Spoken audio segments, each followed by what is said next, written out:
오늘 우리에게 주신 하나님의 말씀은 시편 59편 1절에서 10절 말씀입니다. 나의 하나님이여, 나의 원수에게서 나를 건지시고 일어나 치려는 자에게서 나를 높이 드소서. 악을 행하는 자에게서 나를 건지시고 피 흘리기를 즐기는 자에게서 나를 구원하소서. 그들이 나의 생명을 해하려고 엎드려 기다리고 강한 자들이 모여 나를 치려 하오니 여호와여, 이는 나의 잘못으로 말미암음이 아니요 나의 죄로 말미암도 아니로소이다. 내가 허물이 없으나 그들이 달려와서 스스로 준비하오니 주여 나를 도우시기 위하여 깨어 살펴주소서. 주님은 만군의 하나님 여호와 이스라엘의 하나님이시오니 일어나 모든 나라들을 돌아서서 악을 행하는 모든 자에게 은혜를 베풀지 마소서. 저들이 점으로 돌아와서 개처럼 울며 성으로 두루 다니고 그들의 입으로는 악을 토하며 그들의 입술에는 칼이 있어 이르기를 누가 들으리요 하나이다. 여호와여, 주께서 그들을 비웃으시며 모든 나라들을 조롱하시리이다. 하나님은 나의 요새시니 그의 힘으로 말미암아 내가 주를 바라리이다. 나의 하나님이 그의 인자하심으로 나를 영접하시며 하나님의 나의 원수가 봉받는 것을 내게 보게 하시리이다. 아멘. 새벽을 깨워 이 자리에 나오신 사랑하는 성도 여러분들에게 하나님의 은혜와 평강이 종일토록 함께하기를 소망합니다. 시편 59편의 표제는 다윗의 믹담시 인도자를 따라 알다 셋에 맞춘 노래라고 소개하고 있습니다. 이 시는 57편과 58편에 이어서 파괴하지 말라는 뜻을 지닌 알다 셋 곡에 맞춘 세 번째 노래입니다. 또한 표제는 이 시편은 사울이 사람을 보내어 다윗을 죽이려고 그 집을 지킨 때에 부른 노래라고 소개하고 있습니다. 사무엘상 19장 11절에서 17절에 의하면 하나님이 보내신 악령에 시달리던 사울이 궁에서 다윗을 창으로 찔러 죽이려 했던 그 사건이 기록되어 있는데요. 이런 위기 상황을 다윗의 아내였던 미갈의 도움으로 비밀리에 창을 통해서 도주할 수 있었던 그 사건을 배경으로 제시하고 있습니다. 이 시는 나의 하나님이여 라는 절절한 간청으로 시작됩니다. 시인은 지금 현재 자신이 처해 있는 상황이 얼마나 위급한지를 호소하면서 원수에게서 나를 건지시고 또 나를 높이 드셔서 나를 구원해 주실 것을 열정적으로 부르짖고 있습니다. 마치 물에 빠진 사람이 애타게 구조를 요청하듯이 하나님의 도움을 바라며 나를 건져달라고 간구하고 있습니다. 그리고 일어나 치려는 자에게서 나를 높이 들어올려 감당할 수 없는 이 위기로부터 높고 안전한 곳으로 인도해 주실 것을 하나님께 호소하고 있습니다. 독수리가 자기 새끼를 그 누구도 접근하지 못할 절벽 위에 높은 곳 안전한 둥지에서 보호하고 있는 것처럼 환난 날에 산성이시고 피난처 되시는 하나님께서 그렇게 자신을 대적들로부터 보호해 주실 것을 또 안전하게 구원해 주실 것을 간절히 구하고 있습니다. 악을 행하는 자들은 인간에 대한 예의가 없기 때문에 악한 짓을 일삼지만은 그들 마음의 밑바닥에는 하나님을 무시하게 악한 일을 행하는데 망설임이 없습니다. 이들은 하나님이 자신들의 악을 보지도 듣지도 못할 것이라고 생각하기 때문에 자기 마음대로 행동합니다. 피 흘리기를 즐기는 사람은 또 어떻습니까? 이들은 의인의 생명을 까닭 없이 해하고도 전혀 개의치 않는 잔인한 속성을 가진 사람들이 아닙니까? 하나님은 무고한 자의 피를 흘리고도 즐거워하고 또 타인을 속이고도 전혀 부끄러워할 줄 모르는 자들을 미워하시기 때문에 이들의 생명인 나를 반도 살지 못하게 하실 것이라 말씀하셨습니다. 그러면서 시인은 3절에서 왜 구원이 필요한지에 대한 이유를 밝히고 있는데요. 환난의 원인은 원수들과 그들의 행동 때문이라고 말하고 있습니다. 그들은 단순히 원수이었으나 일어나 치는 자로, 악을 행하는 자로 사라져 갑니다. 상황은 더욱더 고조되어서 3절과 5절에는 엎드려 기다리면서 나를 치려는 강한 자들로 변화되었습니다. 더 나아가 악을 행하는 모든 자에게로 발전해 나갔습니다. 시인은 그들에게 선을 행하였음에도 불구하고 이들은 도리어 악으로 갚는 그런 배역무도한 사람으로 그 한 명에 지나지 않던 사람이 이제 때로 몰려와 자신의 생명을 노리고 있다고 고발하고 있습니다. 마치 사자가 숲을 사이에 숨어 있다가 불쑥 먹잇감을 공격해 오는 것처럼 그들은 은밀한 곳에 숨어서 가장 효과적인 방법으로 공격할 때를 기다리며 엎드려 있다고 말합니다. 아무런 잘못도 죄도 짓지 않았음에도 속수무책으로 공격을 당할 수밖에 없는 이 비참한 현실, 너무나 억울한 시인이 유일하게 기댈 수 있는 곳은 바로 공의와 정의로 판결하신 하나님의 심판대 앞뿐입니다. 재판장이신 하나님이 그와 저들 사이를 판결하셔서 잘못한 쪽은 벌하시고 또 억울한 쪽은 위로해 달라고 호소하고 있습니다. 그러면서 시인은 하나님을 향해 또 다른 간청을 하기 시작합니다. 하나님이여 이제 제발 일어나소서, 주여 깨어 살펴주소서 라며 도움을 청합니다. 나를 도와달라는 이 간구 속에 하나님의 행동을 촉구하며 하나님의 도우심을 구하는 기도를 드리고 있는 것입니다.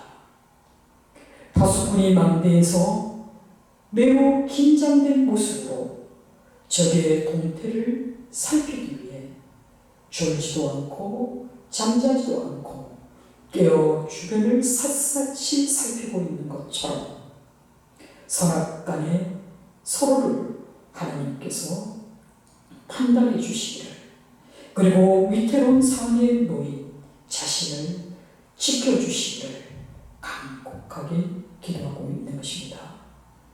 시인의 기도는 점점 더 담대해져서 개인적인 탄식으로 하나님의 직접적인 개입과 도움을 바라던 것에서 발전하여 이스라엘의 하나님 곧 만군의 하나님 여호와의 성호를 부르며 일어나 모든 나라를 벌하실 수 있는 온 세계의 하나님께 기도합니다.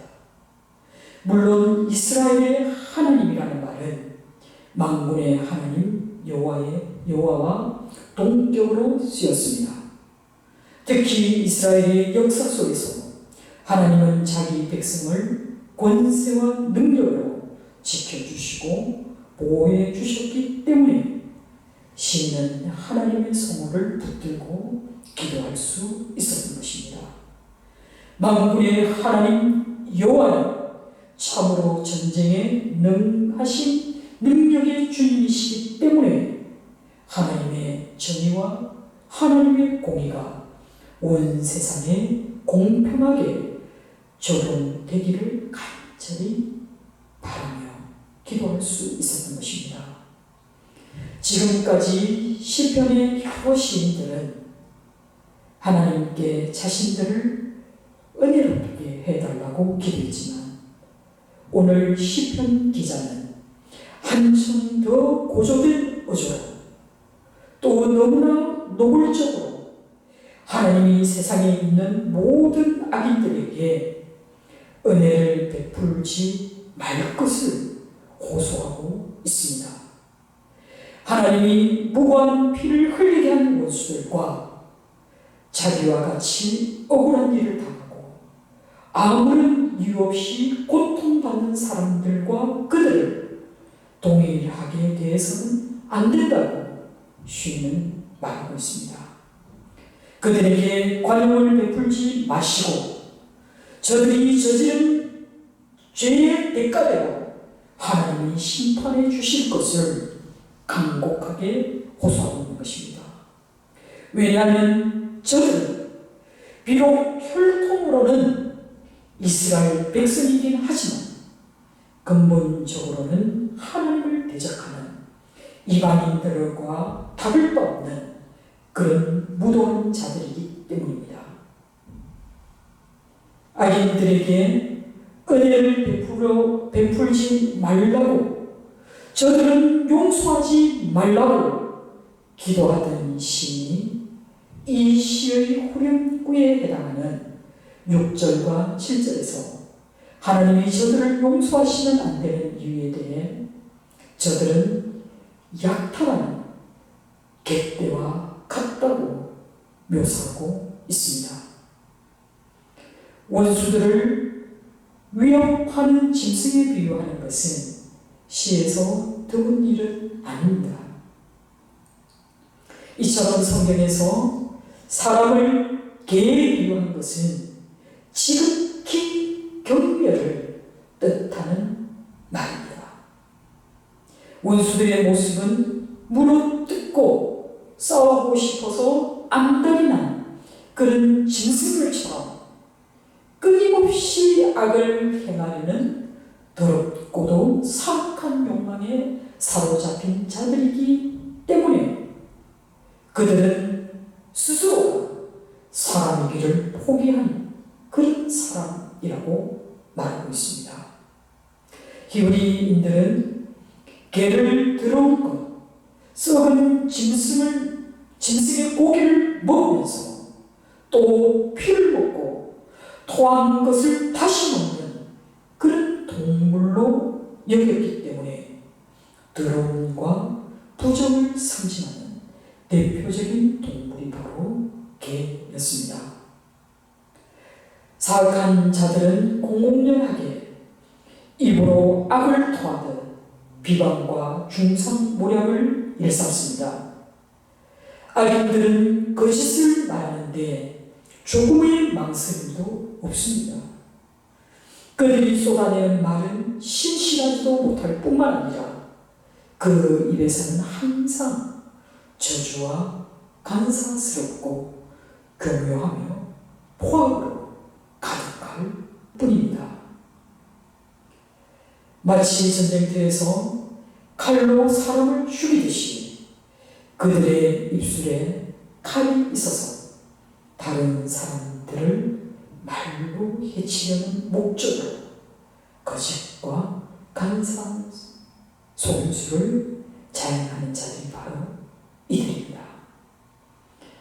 악한 자들의 공통된 특징 중에 하나는 악을 행하고도 이들은 하나님을 멸시하며 말하기를 하나님이 잊으셨고 그 얼굴을 가리셨기 때문에 영원히 보지 아니하시고 감찰하지 않는다고 떠들어댑니다. 과연 그럴까요? 시편 121편 4절에 하나님께서는 졸지도 아니하시고 주무시지도 아니하신 분이라고 말합니다. 하나님은 악인의 악한 행위와 의인의 억울함을 다 감찰하고 계시며 하나님께서 작정하신 때가 되면 반드시 선악간에 엄정하게 공의의 보응을 하실 것이라고 시편 10편 14절에서도 말씀하고 있습니다. 악인들이 아무리 계략을 꾸미고 사나운 목소리를 내며 자기 백성들을 괴롭힌다 할지라도 그들은 결코 성공하지 못하고 그들의 모든 계획이 헛될 뿐인 것은 주께서 그들을 비웃으시며 모든 나라를 졸업하실 것이기 때문입니다.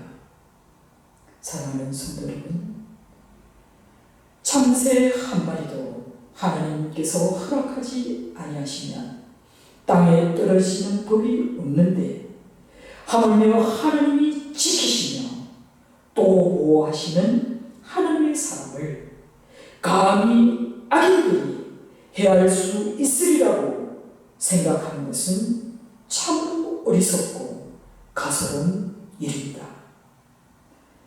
하나님의 심판날에 악인들은 결코 자기들의 악행과 부패한 마음 때문에 철저하게 징계를 받게 될 것입니다.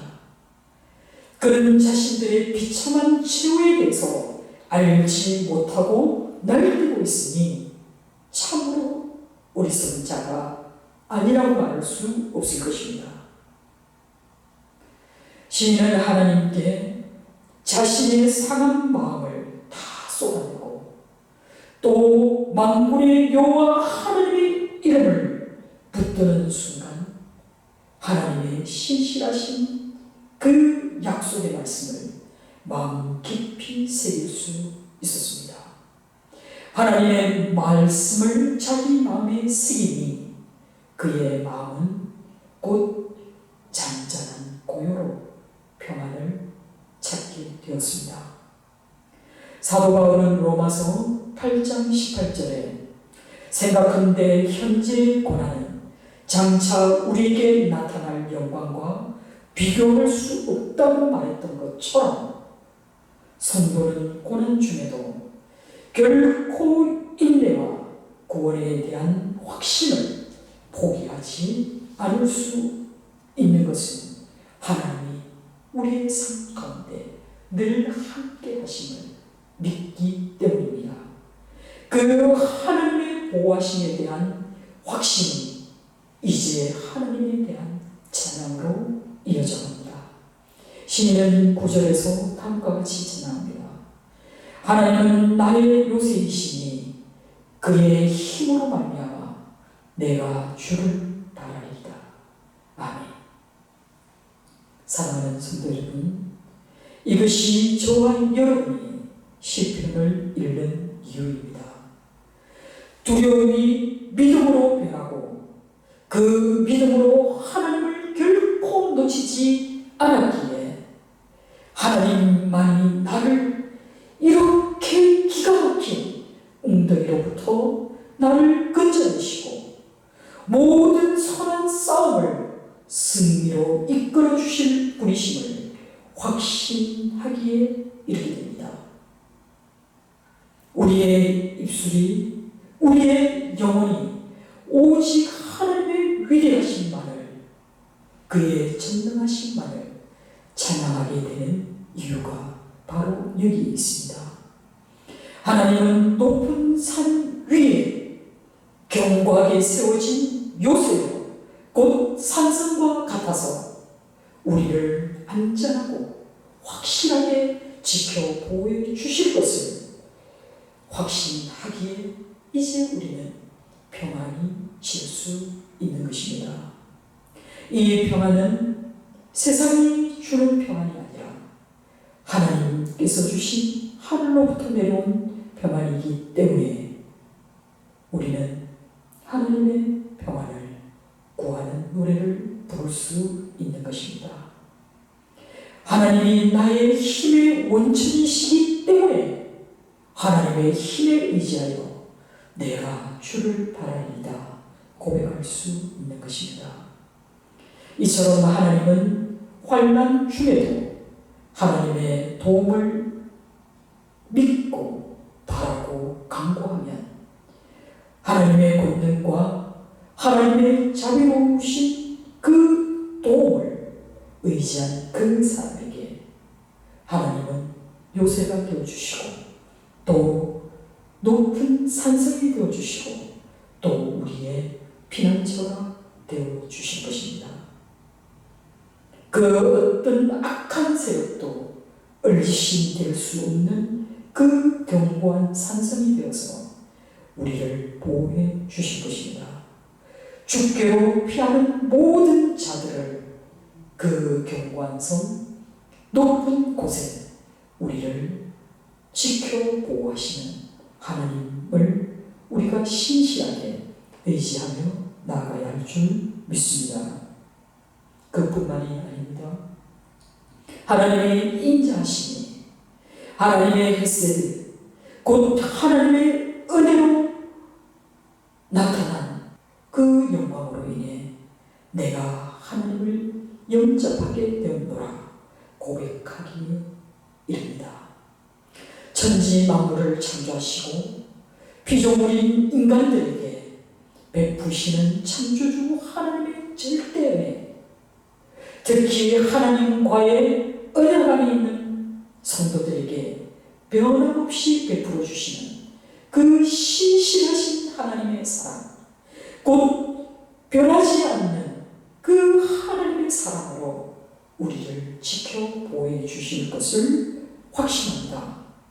사랑하는 성도 여러분, 하나님은 하나님께로 피하는 사람을 절대적으로 환대하십니다.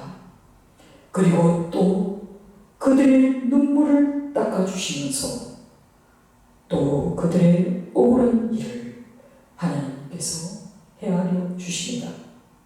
무고한 자들을 울린 사람들은 반드시 하나님의 징계를 받을 것입니다.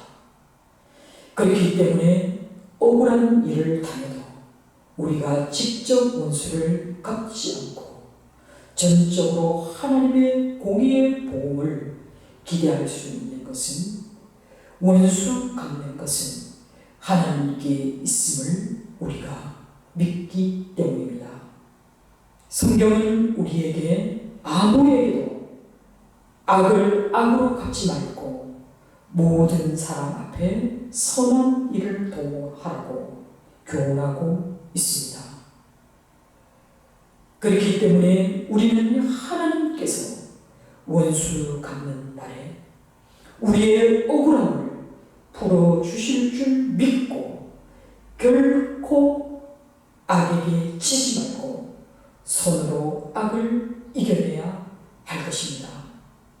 사랑하는 성도 여러분, 오늘도 여러분은 치열한 하루를 또 감당해야 할 것입니다. 그런 가운데에서도 신이 하나님의 신실한 약속을 믿고 자신의 모든 것을 하나님께 맡겨드린 것처럼 우리도 오늘 우리 앞에서 행하실 하나님의 놀라운 섭리를 기대하며 성실하게 한 날을 감당하는 성도 여러분 되시기를 주님의 이름으로 축원합니다. 우리의 모든 슬픔과 우리의 모든 고통이 찬양이 되고 평강이 되는 그런 멋진 한 날을 오늘도 살아내는 사랑하는 순전한 교회 모든 성도님들 다 되시기를 주님의 이름으로 축원합니다. 기도하겠습니다. 사랑과 은혜가 충만하신 하나님 아버지 감사합니다. 우리의 삶의 자리에는 언제나 우리의 영혼과 우리의 마음을 빼앗으려는 악한 세력들이 있습니다. 조금만 시선을 하나님으로부터 돌리게 되면 어느 순간에 세상 속으로 빠져드는 우리를 보게 됩니다. 하나님, 악한 마귀는 호시탐탐 오는 사자처럼 우리를 집어삼키려고 우리의 주변에 엎드려 있습니다. 그러나 우리가 저들에게 시선을 두지 않고 눈을 들어 하나님을 보게 하여 주시옵소서. 오직 하나님의 신실하심에 의지하여 살아가는 오늘 한 날 되게 하여 주시옵소서. 언제나 우리의 삶 가운데 동행하여 주시고 선한 길로 인도해 주시는 우리 주 예수 그리스도의 이름으로 기도드리옵나이다.